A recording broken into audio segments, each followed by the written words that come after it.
लेकिन मेरा आरोप है इस जगह से खड़े होकर के विश्वविद्यालयों को, अभी 2 दिन पहले होम मिनिस्टर इस देश का आकर के एक नजीर देता है, पता नहीं वो विश्वविद्यालय कितनी बार गए होंगे, लेकिन विश्वविद्यालय में आकर के सीख दे रहे हैं कि विश्वविद्यालय विचारधाराओं के अखाड़े नहीं बनने चाहिए, विचारधाराओं पर संवाद होना चाहिए। मेरा सवाल है, इस देश को एक विचारधारा के रंग में रंगने वाले कौन है? इस देश में एक ही व्यक्ति, एक ही विचार है जिसकी धार्मिक भावनाएं हैं। इस देश में क्या एक ही विचार रहेगा?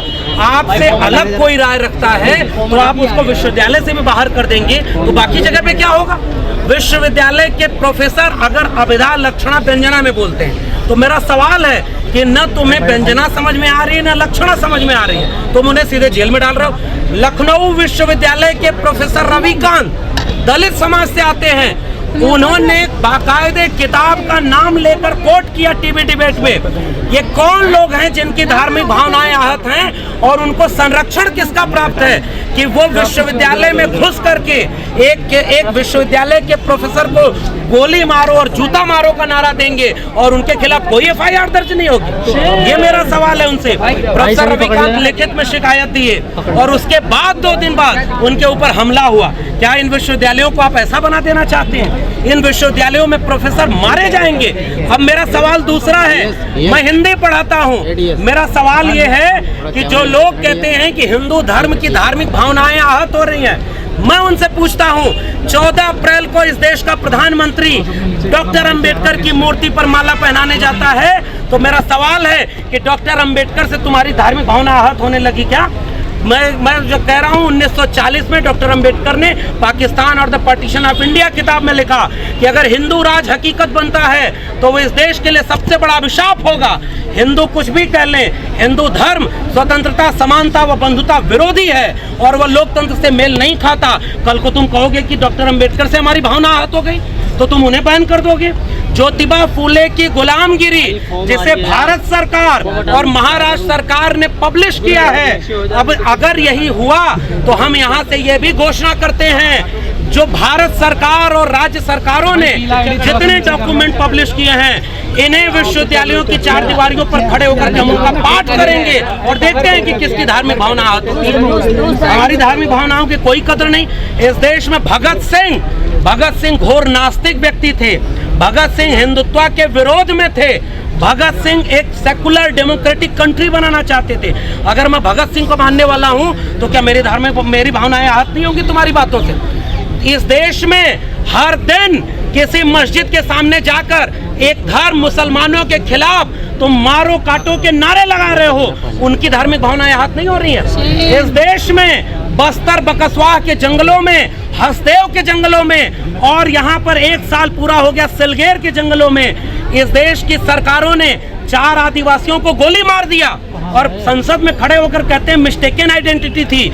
आदिवासी लड़ रहे हैं, पुलिस जुल्म कर रही है, आदिवासियों की कोई धार्मिक भावना नहीं है। इस देश में जितेंद्र मेघवाल की मूंछ रखने पर हत्या हुई, दलितों की कोई धार्मिक भावना नहीं, कोई उनकी भावना ही नहीं है, उनकी जिंदगी की कोई कीमत नहीं है। इस देश में अभी उत्तराखंड में एक और ये सवाल मेरा हिंदू राष्ट्र बनाने वालों से है, तुम कहते हो कि इस देश के 80% हिंदुओं एक हो जाओ क्योंकि हिंदू धर्म खतरे में है।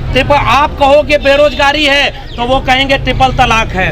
आप कहोगे महंगाई है तो वो कहेंगे 370 हटा दिया। आप कहोगे शिक्षा बर्बाद हो रही है तो वो कहेंगे ज्ञानवापी के नीचे शिवलिंग मिलेगा। आप कहेंगे पेट्रोल डीजल का दाम बढ़ गया तो वो कहेंगे अभी अयोध्या झांकी है, मथुरा काशी बाकी है। कुछ भी इस देश में किया जा रहा है केवल इसलिए कि रोज उन मुद्दों पर बहस ना हो जो इस देश को बनाने और बचाने वाले मुद्दे हैं। प्रोफेसर रतन लाल एक व्यक्ति का नाम नहीं है और ये एक घटना नहीं है, ये एक संकेत है। दिल्ली विश्वविद्यालय के प्रोफेसर को अगर आज गिरफ्तार करके जेल भेज दिया जाता है, कल्पना करिए जो लखनऊ विश्वविद्यालय के प्रोफेसर रविकांत के कैंपस में घुसकर मार सकता है, कल को क्या करेगा? ये सवाल मेरा है और ये मेरा डर है। मैं इसीलिए सीधे केंद्र सरकार और RSS पर एक आरोप लगाता हूं। इस देश में क्या यही काम किया जाएगा कि एक ही विचारधारा ही पूरे देश की विचारधारा हो गई? मैं तो कह रहा हूं, मैं कबीर को पढ़ाता हूं दिल्ली विश्वविद्यालय में, तो कबीर तो तुम्हारी रोज धार्मिक भावना आहत करते हैं, कल को तुम कबीर को सिलेबस से निकाल दोगे। तुम रविदास को कहाँ रखोगे? तुम तथागत बुद्ध को कहाँ रखोगे? पेरियार को कहाँ रखोगे? इसलिए इस देश में सबकी अलग अलग भावनाएं हैं, हम इसका पूरा विरोध करते हैं। ये एक बड़ी घटना है।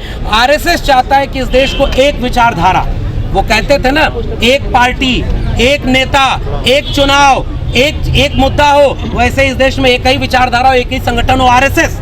बाकी किसी संगठन की कोई जरूरत नहीं है। विश्वविद्यालय में खड़े होकर अगर हम ये नहीं बोल पाएंगे तो फिर बाकी जगहों पर तो बुलडोजर चला दोगे तुम तो वहाँ कहीं कोई कानून नहीं है। जिन्होंने हमला किया, आखिरी बात, तुमने कहा फेसबुक पर उनकी टिप्पणी गलत थी, तो उनको माँ बहन की गालियां देने वालों की टिप्पणियां क्या थी? रतनलाल के बेटे के खिलाफ जो इतना अभद्र भाषा में रोज ट्वीट हो रहा है, रोज लिखा जा रहा है, उससे क्या उनकी भावनाएं आहत नहीं हो रही है? इस देश में आरएसएस एक ऐसा ऑक्टोपस बन गया है जिसके 1000 हाथ हैं। किसी को छोड़ दिया है कि जाओ धर्म संसद करो, गालियां दो मुसलमानों को, कोई धार्मिक भावना आहत नहीं हुई। इस देश में दिल्ली में भगवा रंग का संविधान बना करके सेमिनार करके यहाँ पर कहा गया कि भारत का संविधान खराब है, हम भारत का भगवा संविधान लाएंगे, किसी की भावना आहत नहीं हुई। इस देश में यहाँ संविधान जलाया गया, तब भी भावना आहत नहीं हुई। तो इस देश में मुसलमानों की, दलितों की, आदिवासियों की, पिछड़ों की, महिलाओं की, किसान मजदूरों की कोई भावना नहीं है। इस देश में भावना केवल उनकी है जिनकी सरकार है। और पुलिस, दिल्ली पुलिस इतनी शानदार है, उसको पता है कि उसके आका कौन है। जो तड़ी पार खुद रहा हो उसे पता है कि कैसे जेल में डाला जाता है। रात के अंधेरे में वहां जाकर के तुम उनको पकड़ के ले जा रहे हो। घर वालों को कोई कम्युनिकेशन नहीं, पूरी रात पता नहीं कि प्रोफेसर रतनलाल कहाँ है। इसलिए मैं ये बात कहने आया हूँ साथियों कि ये एक बहुत बड़ी लड़ाई है। इस मुल्क के आईन को बचाने की लड़ाई है, इस मुल्क की साझा संस्कृति को बचाने की लड़ाई है, इस देश में सामाजिक न्याय को बचाने की ये लड़ाई है। अगर प्रोफेसर रतनलाल को हम नहीं बचा पाए और उनके इस अपमान का बदला नहीं ले पाए, बदला मतलब कॉन्स्टिट्यूशनल टर्मिनोलॉजी में हम प्रतिरोध दर्ज करेंगे, हम भारत का संविधान लेकर चलेंगे।